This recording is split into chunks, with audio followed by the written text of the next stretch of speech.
안녕하십니까. 황태순TV의 황태순입니다. 2020년 8월 30일 일요일입니다.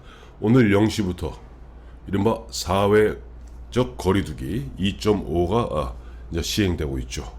음식점은 저녁 9시부터 문을 다 닫습니다. 밖에 테이크 아웃만 가능하죠. 그야말로 코로나가 다시 한번 대한민국의 목줄을 죄어가고 있는 가운데 또 오늘 조금 전에 보면은 전공의 협의회에서는 집단 휴진을 갖다가 계속, 즉 파업을 계속하기로 했습니다. 문제가 된 것은 사실 보면은 얼마 전에 문재인 대통령이 16분의 개신교 지도자분들하고 만나는 자리에서 뭐 특정 종교, 특정 종파, 특정 교회를 갖다가 비난하고, 특히 보면은 그날 그 말 와중에 파업 중인 인턴 레지던트들을 향해서 이렇게 얘기했죠. 전장터에서 전장터를 이탈하는 사람들과 같다. 불이 났는데 파업하는 소방수와 같다. 사실은 그들을 갖다가 코로나 방역을 위해서 애쓰는 그들 뒤에서 총질하는 것은 정부였습니다. 어쨌든 그 말이 나오기 무섭게 보면은 추미애 법무장관도 뭐 법정 최고형 얼마 전에 얘기했고, 또 마침 그날 문재인 대통령이 이 의사들, 닥터들을 갖다가 맹비난하고 나니까 보건복지부에서는 10명의 전공의들을 갖다가 고발 조치했죠. 그러다 보니까 서울대학교 내과 교수들이 보면 이른바 동조 일종의 그 파업에 동조하기 시작했고, 마침 또 연세대병원 의대 학장이 우리 학생들 아마 연세대 세브란스 병원 그 아마 전공의가 한 명 고발 조치된 것 같아요. 그러다 보니까 도저히 어떤 그 정부 보건복지부의 흉악한 이런 행태 더 이상 용납할 수 없다라고 동조하고, 그 외에도 뭐 한양대학교, 중앙대학교 많은 대학병원들이 들썩들썩하고 있습니다. 실제 전공의 보면 파업이 지속적으로 계속된다면은 코로나 전장터에서 지금 전쟁 중에 의사들한테 윽박질러 갖고 너희 새끼들 말 안 들으면 3년 이하의 징역, 3천만 원 이하의 벌금, 다음에 1년 자격정지, 의사 면허 자격정지, 이러다 보니까 지금 뿔난 의대생들이 이번에 국가고시 시험 보지 않겠다. 거의 90%가 시험 보지 않겠다고 나서고 있고, 그야말로 의료 대란이 나고 있습니다. 그렇다면은 저는 근본적으로 왜 이런 문제가 일어났을까? 저도 사실 보면은 이 사람들이 보면은 이 모든 문제를 갖다 이념의 문제, 사상 투쟁의 문제로 보는구나 하는 생각을 갖고 있었습니다만, 오늘 마침 어제 저녁에 제가 평상시 잘 알고 지내던 뭐 언론계 대선배이자 또 보면 지금은 대학 교수를 하시고 계시는 그 선배님이 한번 꼭 읽어봐라 하고 메일을 하나 보냈어요. 그 메일은 뭐냐니까 민경우 씨라고, 저도 한번 몇 차례 만나봤습니다만 민경우 씨가 쓴 글입니다. 민경우 씨는 참고로 뭐 세간에 별로 알려진 분이 아닙니다만 작년에 갑자기 유명세를 타게 됐죠. 지난해 서울대학교에서 조국 규탄 학생들이 모여서 조국 규탄 대회를 열었습니다. 그때 민경우 씨가 나는 졸업생인데요 하고 마이크를 잡았고 나왔던 민경우 씨는 사실은 서울대학교 의대 83학번으로 들어가서 의대 한 1년 다니다 말고 또 의대를 때려치우고 서울대학교 국사학과를 84년도에 들어갑니다. 87년도에는 서울대학교 인문대 학생회장으로서 이른바 60항쟁의 주도적 역할을 했고, 문제는 민경우 씨가 핵심적 주사파의 최고 거봉입니다. 1995년부터 2005년까지 범민련 사무처장을 했어요. 10년 동안. 그 사이에 YS대 또 노무현 때 합쳐서 도합 4년 2개월 동안 간첩 혐의로 복역을 했습니다. 간첩 혐의. 그러니까 지금 민경우 씨는 일반인에게 많이 안 알려졌습니다. 운동권에서는 그야말로 뭐 임종석이라든지 이인영이라든지 뭐 이런 친구들이 민경우 앞에 쓰면은 나는 왜 이렇게 작아질까 얘기할 수밖에 없는 그런 거물 중에 거물입니다. 정말로 주사파의 핵심 중에 핵심이죠. 근데 이 민경우 씨가 어느 순간 자기가 마음을 돌려먹고 한 10년째 보면 저쪽 어디서 수학 학원을 갖다가 운영하고 있습니다. 좀 재밌는 사람이죠. 의대 들어갔다가 국사학과 옮겨서 그야말로 주사파의 핵심 중에 핵심, 골수 중에 골수. 그러다가 어느 순간 이것이 아니다.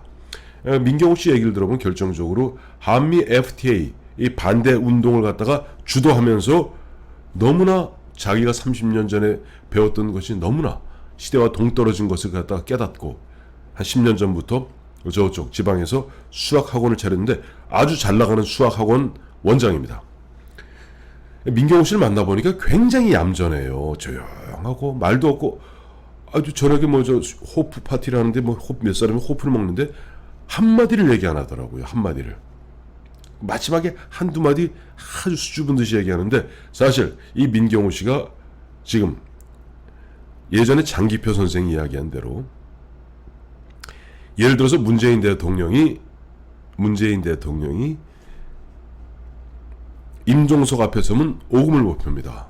운동권 끝발로. 그런데 임종석이나 지금 오영식이나 2기 전대협 회장이죠. 1기 전대협 의장이었던 이인영이나 이 민경우 앞에 서면 그야말로 오금도 못 펴는 그런 사람인데 민경우 씨는 큰 틀에서 이렇게 보고 있는 거예요. 이건 뭐냐니까 일종의 혁명, 이른바 30년 전에 그 주사파 흐름을 가졌던 거기에 빠져있던 사람들이 여전히 30년이 지나서도 지금 어떻게 보면 계급 투쟁을 벌이고 있다는 겁니다. 그래서 그 사람이 보니까 담담하게 아주 드라이하게 썼어요. 그래서 제가 한번 소개해드리려고 합니다. 이건 민경우 씨 글입니다. 먼저 문재인 정부의 성격을 명확히 하는 게 좋겠다. 문재인 정부는 촛불 정부라기보다는 2010년대 베네수엘라의 차베스 정권과 유사하다. 차베스는 몇 가지 구성 요소를 갖는다. 직접민주주의, 잘 들어보세요. 직접민주주의, 전문가 집단에 대한 혐오, 전문가 집단을 특권 집단으로 몰아세우는 것, 교육, 보건 등 기초 서비스에서의 공공성 강화 주장 등이다. 문재인 정부 출범 이후 몇 개 영역에서 이른바 전문가 집단과 신권력 집단 사이에 심각한 갈등이 벌어진 바 있다. 여기에는 원자력 발전, 검찰 등이 포함된다. 원자력 발전이나 검찰 등은 눈에 드러난 사례이지만 다양한 영역의 관료, 전문가 집단이 정체불명의 운동권, 시민단체 출신들로 교체되고 있는 듯하다. 의사들의 파업은 문재인 정부 출범 이후 다양한 영역에서 벌어진 세대교체의 정점에 있다. 저는 민경우 씨 말에 전적으로 동의하는 것이 이제 모든 기득권 세력들을 갖다 하나하나 극복해 나가고 무력화시키고 그 이른바 좌파들이 보았을 때는 대한민국의 최고 기득권은 의사들인 겁니다. 전문가, 우선 면허 있죠. 기술직이죠. 가장 고소득이죠. 또 이 사람들이 보면 어쨌든 강남 등등에서 우리나라 최소한 몇 억 이상의 돈을 버니까 그걸 못 참는 거예요. 이제 그걸 때려 부숴야죠. 이들의 생각은 뚜렷하다. 교육의 관점에서 보면 평등 교육을 지향하고 학벌과 대학 서열을 반대한다. 이 논리의 끝은 한국 사회 그리고 현대 문명을 이끌어온 기간산업과 질서의 해체이다.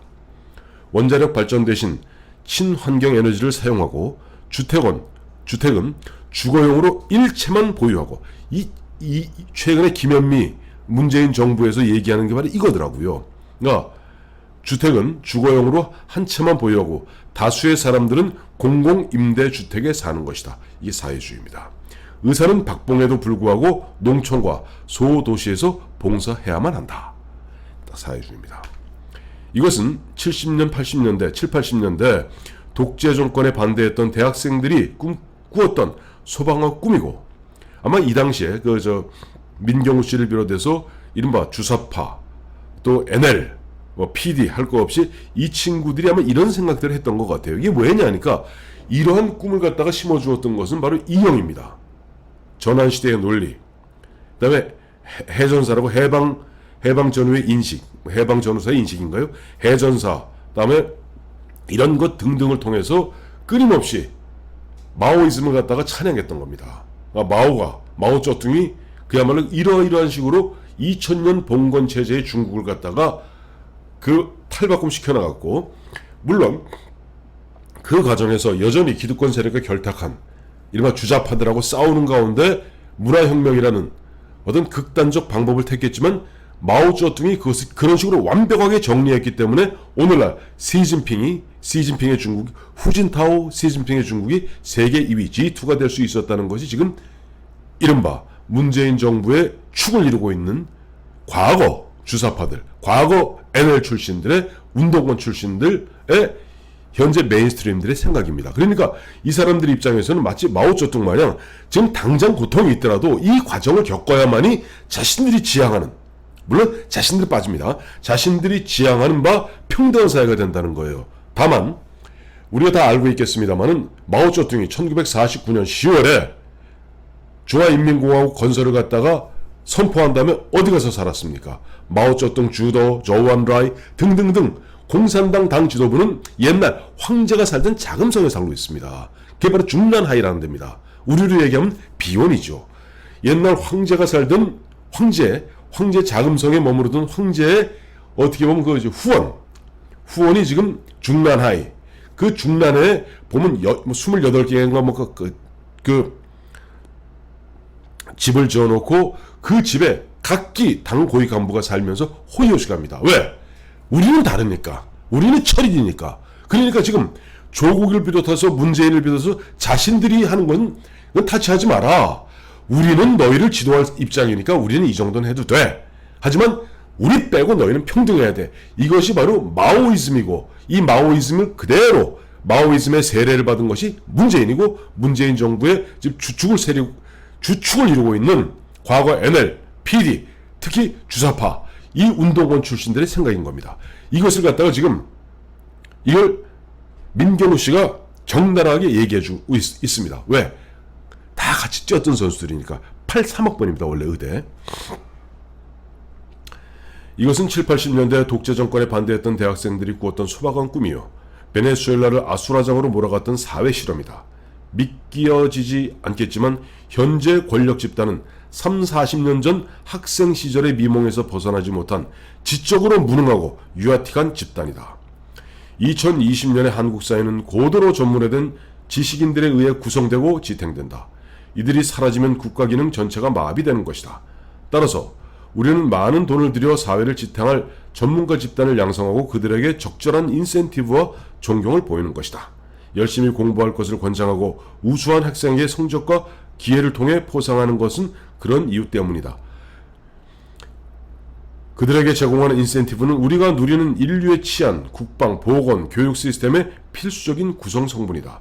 현대사회는 사람에 의한 애정과 헌신이란 미사 요구가 아니라 적절한 인센티브라는 제도에 의해 지탱된다. 따라서 인센티브를 해체하겠다는 것은 첨단 공공 서비스를 포기하겠다는 것에 다름 아니다. 나는 의사들에게 정당한 보상과 존경이 주어져야 한다고 생각한다.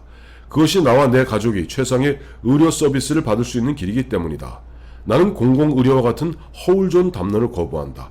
그것은 의료 서비스의 낙후와 불신으로 이어지기 때문이다. 지금 공공의료를 갖다가 내걸면서 공공의대를 만들고, 이 의대는 공부 열심히 해서 우수한 아이들이 의대를 가는 것이 아니라 일반 대학을 졸업한 사람들이 조국의 딸 조민이 마냥 이런저런 스펙 쌓거나 아니면 내지는 시민단체의 추천서를 받아서 시도지사 추천을 받아서 들어가서 10년만 의무 복무하면은 버젓이 서울대학교 의사로도 진출할 수 있는 것이다. 이것이 바로 현재 공공의료라는 미명화에 공공의대를 만들겠다. 이 문제 갖고 지금 보면은 인턴 레지던트 집단하고 정권의 앞잡이가 되어 있는 보건복지부와 싸우는 겁니다. 보건복지부 공무원들이야 흔한 얘기로 까라면 까고 뭐 하라면 뭐 하라는 거죠. 그런데 지금 이 집권 세력들, 어제 보문자 당 대표를 따는 이낙연 씨 20년 얘기하지 않았습니까? 무서운 얘기입니다.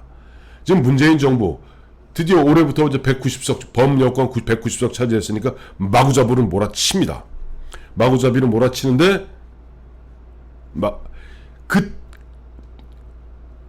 법을 받고 저기 맞들어야죠. 이낙연 씨 얘기했습니다. 앞으로 지금 현재 이와 같은 것이 그야말로 뿌리 내리려면 20년이 필요하다.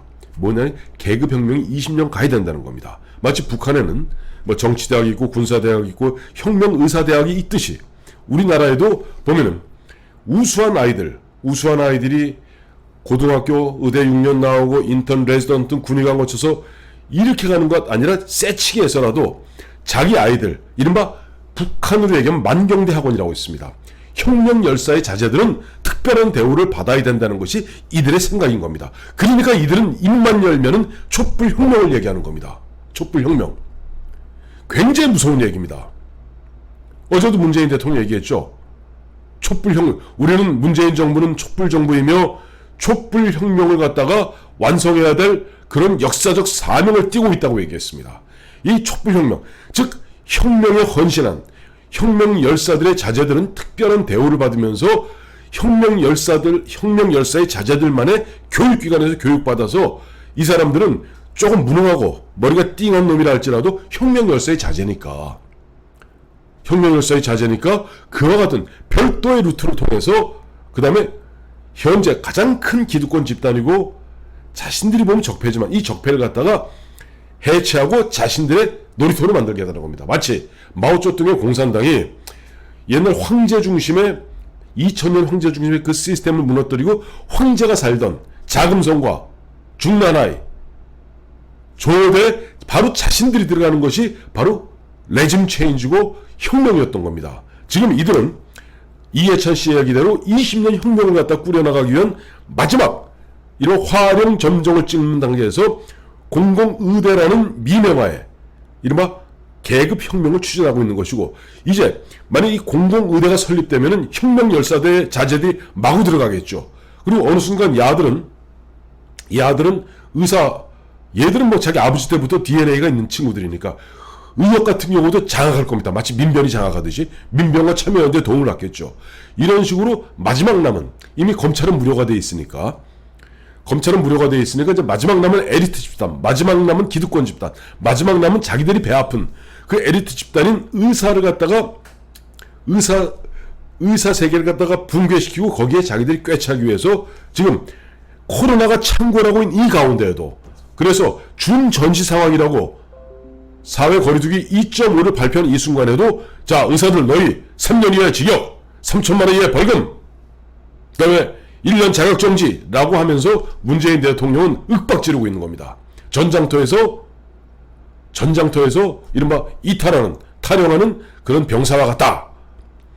실제 보면 정확한 표현은 지금 코로나라는 그 적군과 엄청나게 피땀 흘려 싸우고 있는 병사들 뒤에서 기관총을 갈기는 문재인 정부, 그리고 그 문재인 정부 정권에 자기 어떻게 보면 그 관료들, 영혼 없는 관료들의 집단인 보건복지부, 이들이 벌이고 있는 만행인 것입니다. 그래서 저는 지금 이번에 마침 민경우 씨가 서울대 의대 83학번에 서울대 국사학과 84학번인 민경우 씨, ML 주사파의 핵심 중에 핵심이었던 범민련 사무처장을 11년이나 했던, 그리고 지금 임종석이나 이인영 따위를 갖다 아주 보면 저 흔한 이야기로 저 밑에 깔고 사는, 그러나 세간에 알려지지 않았던 민경우 씨의 글을 통해서 지금 현재 벌어지고 있는 의사 파업은 결국 좌파들의 계급혁명의 마지막 화룡 점정을 찍는데 강하게 버티고 있는